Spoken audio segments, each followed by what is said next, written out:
Hello there, YouTube. It's your boy B3, back with another kicking graphic novel review. Today we're continuing Weird DC, but even though I had more videos planned for Weird DC, now that I'm spacing them out once a week and all, it feels like Weird DC is going on far too long. When I was uploading them one a day, you know, good marathon, but now that I'm doing it weekly, seems like we're doing too much Weird DC, but I didn't want to just suddenly do like an Image or Marvel book and people be like, hey, where's Weird DC? Not that anyone would ask that because I don't have any subscribers. No, I'm kidding. But today we are reviewing The Swamp Thing Volume 2 Conduit from 2021. Let me read you the back of the book. The book. Besieged on all sides. Levi Kame, the Swamp Thing, is being pursued.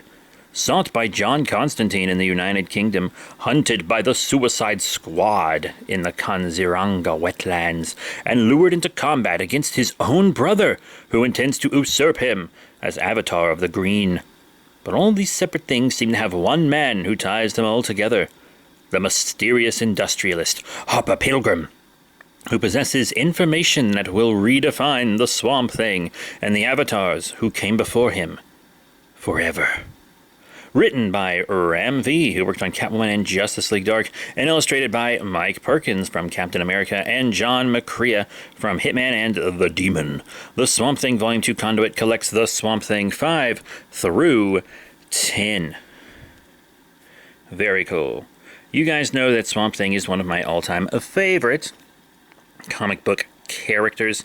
Most of his comics are more monstery horror books, but many of them are more superhero-y. This one is kind of a good balance of both. The first volume really made it seem like this would be a horror book, like a monster horror book, but it is a superhero book. If I wrote Swamp Thing, it would be all monster horror, but that's the cool thing about Swamp Thing. He can work as a horror book, he can work as a hero book, an action book. It works as so many things. But yeah, this is a good balance between like the creepier, more horrific Swamp Thing stuff and his super heroics. So Levi is like turning into Swamp Thing at times he can't control, but then eventually turning back to human, and it's like raw deal for Alec Holland, right? And all these other Swamp Things that had to completely renounce their humanity. But Levi doesn't get to do that.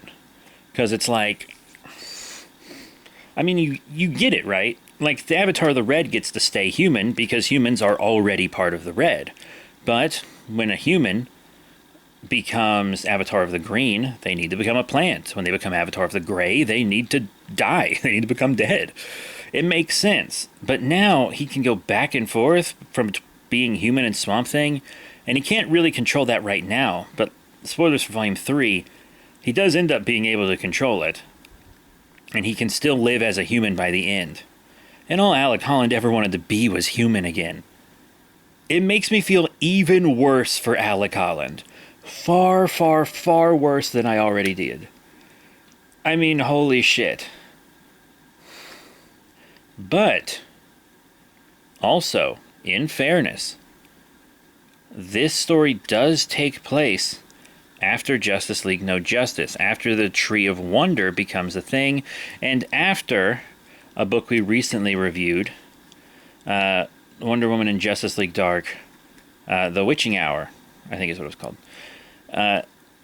And that kind of changed a lot of the rules of magic.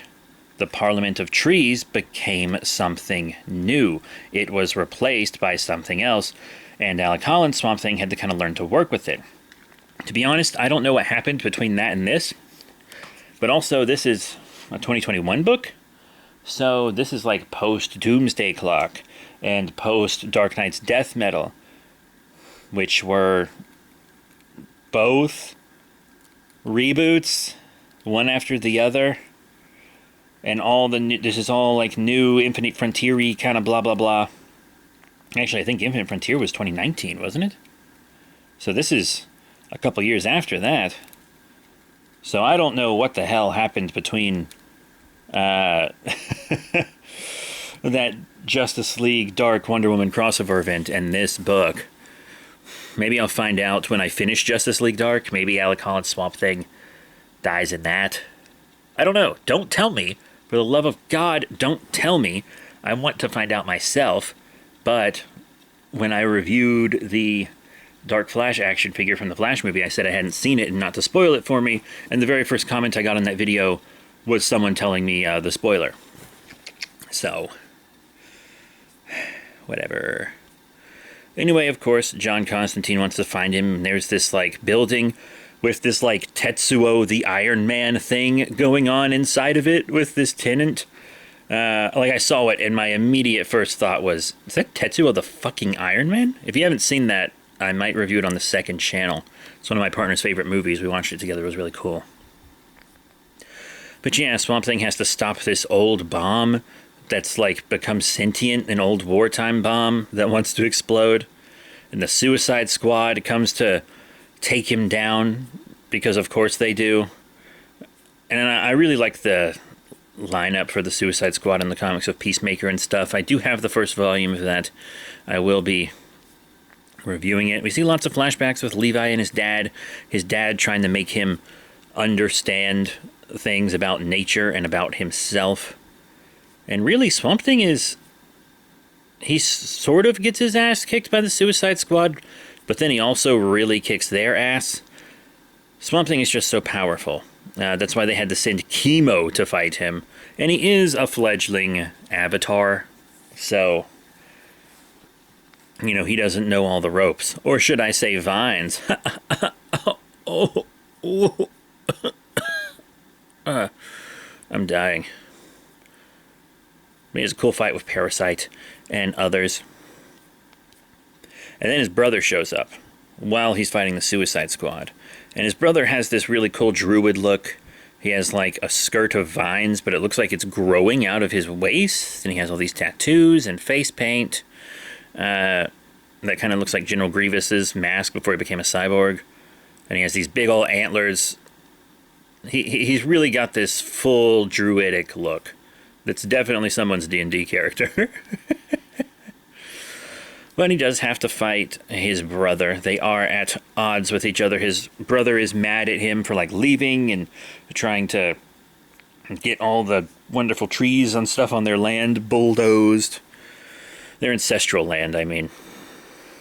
I don't know if it was their family land. Some of it was, I'm sure.